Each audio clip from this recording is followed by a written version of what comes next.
கடலூர் மாவட்டம் புவனகிரி அருகே ஆதிவராகநத்தம் பகுதியில் அமைந்துள்ள ஸ்ரீ மகா காளியம்மன் ஆலய அஷ்டபந்தன மகா கும்பாபிஷேகம் விமர்சையாக நடைபெற்றது. விநாயகர் பூஜையுடன் தொடங்கப்பட்ட இந்த கும்பாபிஷேக விழாவில் பல்வேறு நதிகளில் இருந்து கொண்டுவரப்பட்ட புனித நீர் கலசம் 4 கால யாகசாலையில் வைக்கப்பட்டு பல்வேறு பூஜைகள் நடைபெற்றது.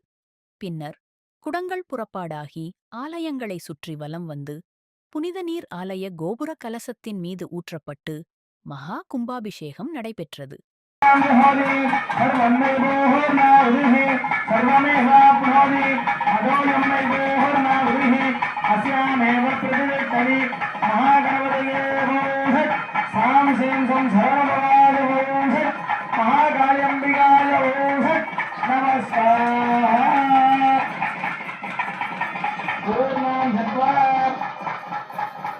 ஆச்சாரிய ஓய்சரி புறப்பட்டு ஆலயத்தில் வந்து கொண்டிருக்கின்றது. அனைவரும் அம்பாளுக்கு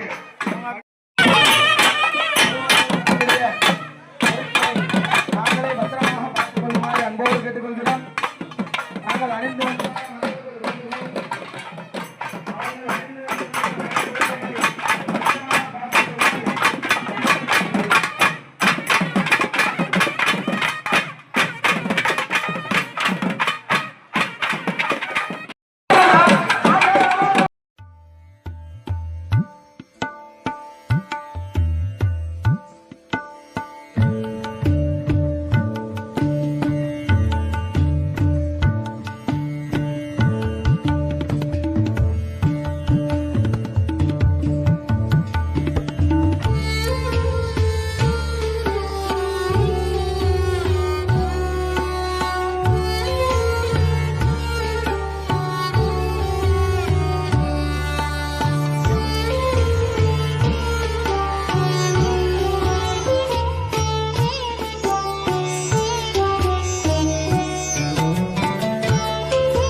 மகா தீபாராதனை காண்பிக்கப்பட்டது.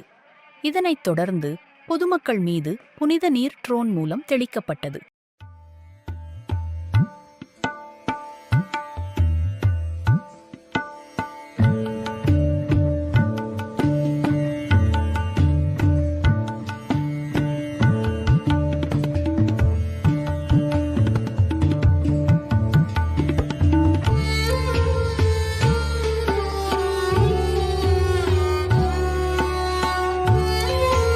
இதைத் தொடர்ந்து மூலவர் மற்றும் பரிவார தெய்வங்களுக்கு புனித நீர் ஊற்றி கும்பாபிஷேகம் நடைபெற்றது. இதில் திரளான பக்தர்கள் பங்கேற்று சாமி தரிசனம் செய்தனர். பின்னர் பக்தர்களுக்கு கோவில் பிரசாதமும் அன்னதானமும் வழங்கப்பட்டது.